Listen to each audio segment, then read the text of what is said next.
mga kalab, ako po pala si Ulysses, ang bayot nga kiat pero dili igat. Ako din Swansea, isang guwapo pero diyoso. And we are the Family Love Team. At kung bago ka pa lang sa aming channel, don't forget to subscribe. So ngayon mga kalab, ang gagawin natin ay gagawa po tayo ng kulungan po sa mga isda. Yes. At ang gagamitin natin ay ang kulambo. Ayan. Wow. So makikita nyo po mga kalab kung ano po ang dapat gawin para makagawa tayo ng kulungan sa isda.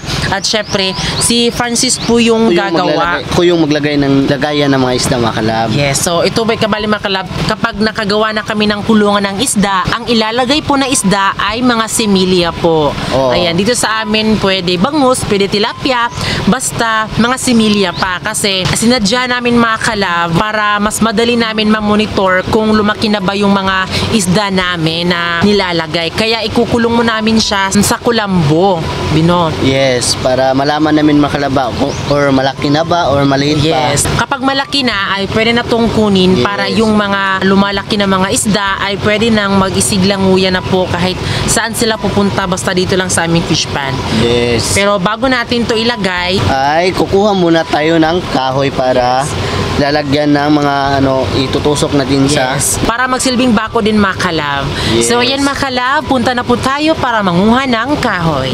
Para makakuha tayo ng kahoy mga kalab, ang kailangan natin ay itak, straw para itali natin yung kahoy. So tara na!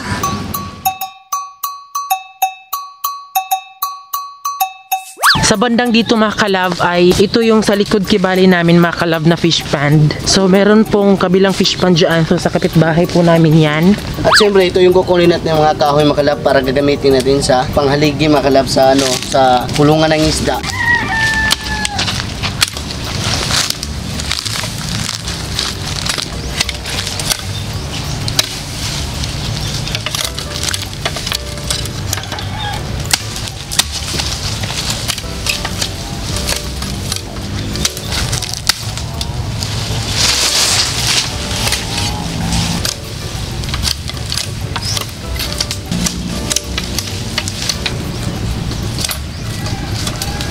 At meron na tayong apat na kahoy na putol natin. So pupunta na tayo doon sa kabila. So tara.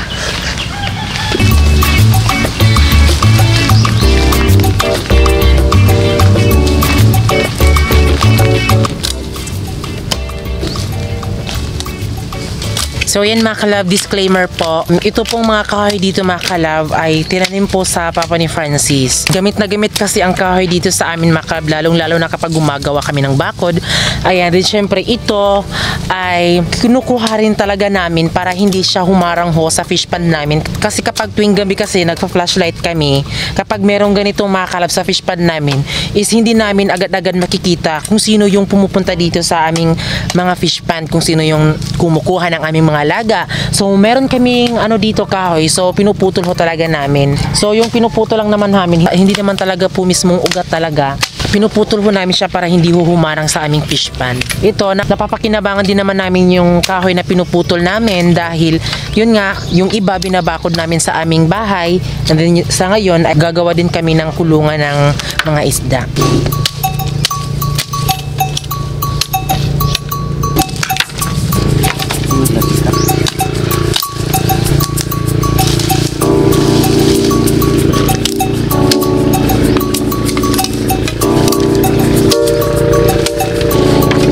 So kung napapansin nyo mga kalab, meron sila ditong net. Ayan, ito ay ginalagay to dito hindi dahil magpa-volleyball sila. Dahil ho, ginawa po ito, kunwari kung maglalagay ka po ng crabs dito sa fish pond, syempre meron talaga dito. Ang rason po kung bakit meron ganito, kasi para hindi ho lumipat yung mga alagang alimango mo sa ibang fish pond. Kasi kung may balak sila natatakas, hindi sila makakatakas dahil merong nakaharang na net. Naniniwala na talaga ako na sobrang maalaga siya sa kanyang fish pond dahil sa bukod na may net pa, ito po yung kanyang fish pond. Diba? Sobrang linis. kawawa din dito yung nagbabantay ng fish pond kasi palagi na lang sila nawawala ng mga alaga nila. Yes, mga alaga nila dito sa fish pond. Ang nakakaganda din sa kanyang fish pond, kapag nagsuservice siya sa kanyang fish pond, ganun lang, tingin sa kanan, tingin sa kaliwa, tingin sa harap. So yun lang, di gaya sa amin mga kalab na kailangan pa talaga siyang lakarin dahil sa badang dito malaki siya. Ito yung sa likod namin mga kalab, tapos doon sa harap, and then meron doon sa gilid mga kalab. So malaki kasi yung fish pond namin dito kaya mas nahihirapan talaga kami at kailangan na wag iwan ang fish pond kapag may alaga na. Pero kung wala pa naman, okay lang, di ba? Kasi wala namang alaga. So yan, dahil natapos na natin mapinutol yung mga lahat ng kahoy. So ayan, ito yung nakuha ko mga kalab, ay tatalian na natin para dadalhin na natin doon sa bahay.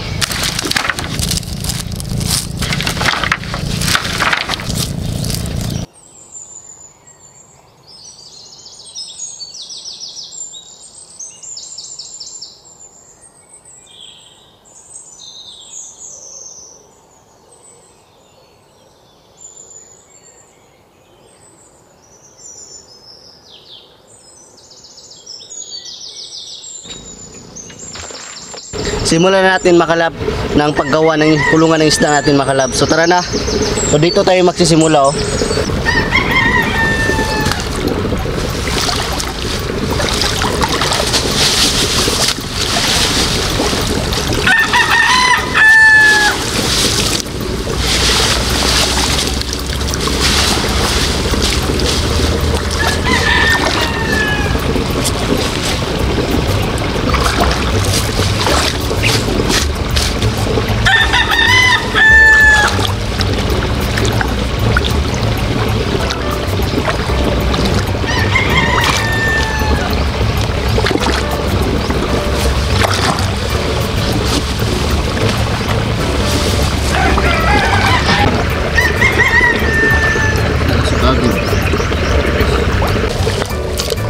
Sak.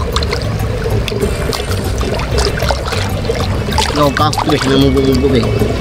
Kaklik na mububog.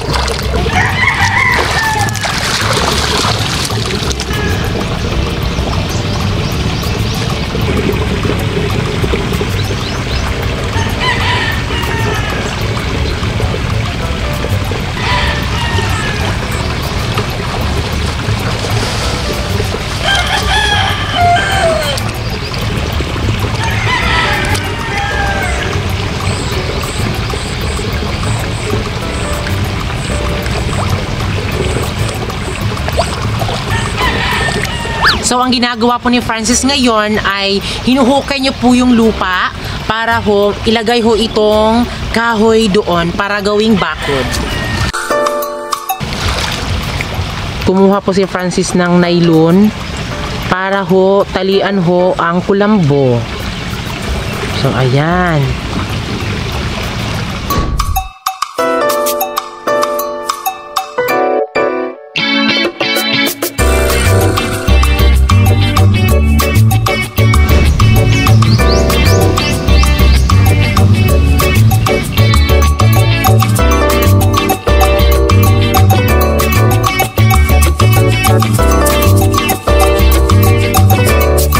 So yan mga kalab, dahil nakulangan po yung aming kulambo. Ayan. O, tignan nyo. San banda lang be? Dito lang oh. Tingnan niyo. Oh. So kailangan talaga natin ng isang dupa siguro yung meat. Kulambo, ayan. So timing mga kalab, dahil meron kami ditong kulambo at ito siya mga kalab. Ayan yung aming kulambo. So hindi kami mahilig maggamit ng kulambo. Ginagamit lang po yan ni Yunilin kapag meron siya dito kasi mahilig siyang magkulambo sa kanyang paa. So dahil minsan din naman pumunta dito si Yunilin, so yan na lang ho yung aming gagamitin dahil mas gamit pa sa fish pond namin kaysa sa aming sarili. Kasi 'di ba, okay na kami sa selling fan kahit na hindi kami magkulambo kasi nasanay na kami, kaya kukunin natin tong kulambong to. So ito na po yung aming kulambo. So obe. Ayan, kasi mas gamit pa kasi ito sa fish pond kaysa sa amin kasi. Oh, ayan. O, diba? Oh. Kaya kami may kulambo dito dahil binili ho namin yan nung dito po natulog yung mga pamangkin ni Francis. So kasi sinadya lang talaga namin na bilhin yan kasi mas gusto namin na mas safe kasi sila, diba? Kasi dito sa fish pond madami ho talagang lamok. Pero nung nagkaroon na kami ng ceiling fan, so hindi na masyado lumalapit yung mga lamok dahil nga maasim daw yung balat namin. Ayan, dahil dyan lang po banda yung aming kulambo mga kalab. Yan na.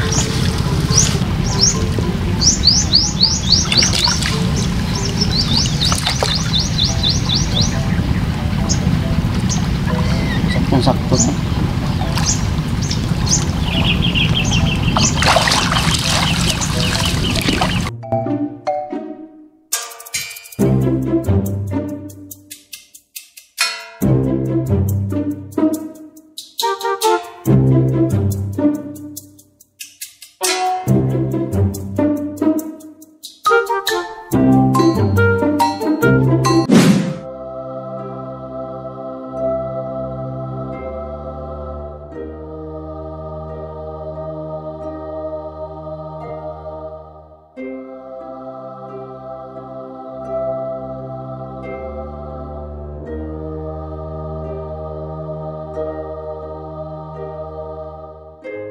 Ayan mga kalab, tapos yung kilungan natin ng isda mga kalab.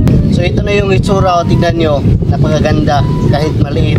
O ayan, tapos na po yung ginawa ni Francis na kulungan. So ito po yung sabi namin at ito po yung ibig sabihin namin na kulungan po ng isda. Sa mga iba dyan, ewan ko po kung ano po yung ginagawa nila para po ikulong po muna nila yung kanilang similya ng isda bago nila pakawalan doon sa fish pond. Ayan, so sa amin kasi, ito kasi yung ginagawa talaga kapag maglalagay na kami ng isda dito sa aming fish pond. Hindi lang sa amin, kundi sa aming mga kapitbahay din na may fish pond, ganon. Noon kasi, naglagay na kasi kami noon ito. So, yan po yung nagamit namin. So, medyo hindi pa siya na punit-punit. So, medyo ayan, ginamit na lang namin. Then, siguro pang 3 o pangalawang beses na namin to ginamit. Pero nilagay namin is doon po sa aming permerta. So, dyan ho namin ilagay. Dyan sana namin ilagay ni Francis yung aming net. Pero, naiinis kami kasi minsan sa mga ibon na lumilipad dito. Tapos, kapag merong mga similya dyan ng mga isda, ay kinukuha ho nila. Naisipan na lang namin ni Francis na dito na lang sa banda namin, dito sa harap ng aming bintana. Kasi kung magsisiliparan po yung mga ibon, mas madali lang namin maipaalis, diba? Andito lang kasi yung bintana. So, kapag merong mga ibon dyan, so, mas mabilis lang dahil malapit lang naman sa bintana. So, yan po yung rason kung bakit dito namin nilagay. So, dito naman sa aming lupa mga kalab ay wala na pong tubig. Ayan. So, dahil low tide na po dito. So, anong ginagawa mo, Be? Sinasara na talaga yung pamirta natin, Be, para huwag na pumasok ng tubig sa ilog. Oh, ayan, sinasara na po ni Francis yung aming pamerta mga kalab. So yung ibang siradura ho namin mga kalabis nandoon na po sa mas ilalim talaga. So yung mas luma sa itaas na lang. Mas better kasi mga kalab na nasa ilalim yung mga bago na ginawa ni Francis. Ayan. So isinara na po ni Francis dahil tapos na pong nagpapasok ng tubig. Ayan. Pa-low tide na po. Ang oras pala ngayon mga kalab ay 3 PM na po.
So ayun mga kalab, dahil natapos na namin dito linagyan ng lupa mga kalab. So doon naman namin lagyan ng lupa mga kalab yung serdura mga kalab para hindi na lumabas yung tubig kasi maglagay na kami ng isda bukas. Magsaking na muna kami mga kalab. So yan po yung saking mga kalab para ho hindi na ho pumasok yung tubig at sinira na po ng lupa. Yan. So ilalagay lang po ni Francis dyan mga lupa mga kalab para bumara. Sa wakas, natapos na din yung paglagay namin ng mga lupa dito mga kalab. At siyempre mga kalab, sa pamerta din mga kalab, nasaking na din namin mga kalab. Nasaking na. Ayan o. Ito na yung itsura o. So ang dito naman mga kalab ay hindi pa nalagyan. So bukas na namin ito lalagyan para last day magpapasok kami ng tubig dito sa ilog. At siyempre, linagyan namin ng lupa para hindi na makapasok ng tubig.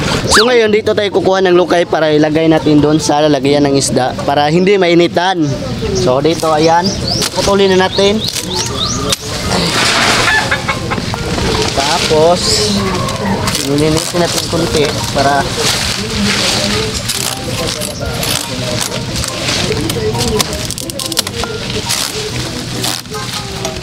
so ayan, dahil nakakuha na tayo ng 4 na lukay, so ilalagay na natin para madali na.